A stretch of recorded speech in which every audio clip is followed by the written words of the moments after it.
చెప్పండి. ఇప్పుడు అంటే మీరు జనరల్గా ఏంటంటే బీసీ 42% రిజర్వేషన్లకు అని చెప్పి పోరాడుతూ ఉన్నారు. దాంట్లోనే ఒక భాగంగా ఈ పద్మశాలి వాళ్ళందరూ కూడా ఐక్యమయ్యి మా వంతు కూడా ఈ ఉద్యమాల్లో కూడా పాలు ఉంది అని చెప్పి అంటా ఉన్నారు. బట్ ఒక పక్క చూసుకుంటేనేమో మరి వేరే బీసీకి సంబంధించిన వాళ్ళు కాకుండా మీకు వచ్చి పోరాడుతూ ఉన్నారు మీతో పాటుగా. అంటే వాళ్ళు మద్దతు ఇస్తున్నట్ట, లేదంటే వాళ్ళు వేరే ఉద్దేశంతో పాల్గొంటున్నట్ట? సమాజంలో 70% బీసీ వాళ్ళు ఉన్నాం, పద్మశాలీలు కానీ మిగతా అదర్ కులాలు కానీ. ప్రస్తుతం 42% అడిగాం. వాళ్ళకి ఎవరైతే ఇతర కులాల వాళ్ళు అంటే ఎస్సీ ఎస్టీ జేఏసీ అనే వాళ్ళలో మాకు విభేదము ఏమి లేదు, కానీ మా యొక్క ఉద్యమం మేమే చేసుకుంటాం. మీ యొక్క నాలెడ్జ్ మాకు అవసరం లేదు. ఎందుకంటే మేము సమాజంలో బలీయమైనటువంటి వర్గంగా ఉన్నాం. రాజకీయంగా, సామాజికంగా, కులపరంగా ఎదిగి ఉన్నాం.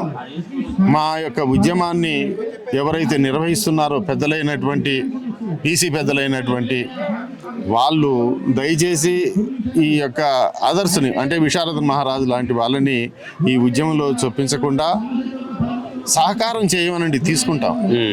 మద్దతు తెలపమనండి, సంతోషం. రేపు మీకు అవసరమైనప్పుడు కూడా మేము కూడా మద్దతు తెలుపుతాం.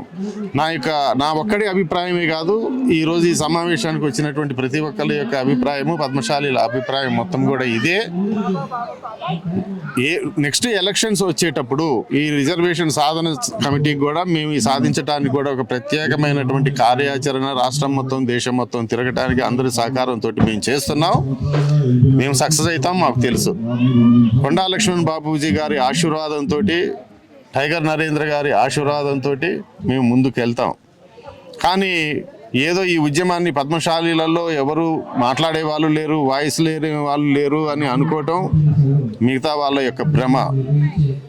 కనుక మా ఉద్యమం మేము చేసుకుంటాం. దయచేసి అలాంటి ఆలోచన ఏది మీరు పెట్టుకోకుండా ఉద్యమాలు నిర్వహిస్తున్నటువంటి బీసీ సంఘాలు, బీసీ వ్యక్తులు, జాజుల సురేష్ గారికి కానీ, లేకపోతే మల్లన్నకు కానీ, లేకపోతే జస్టిస్ ఈశ్వరయ్య గారికి కానివ్వండి, లేదా చిరంజీవులు గారికి కానీ, మేమున్నాం, మీ వెంట మేము ఉంటాం. ఈ రిజర్వేషన్స్ అయిపోయేదాకా కూడా మీ వెంట ఉంటాం.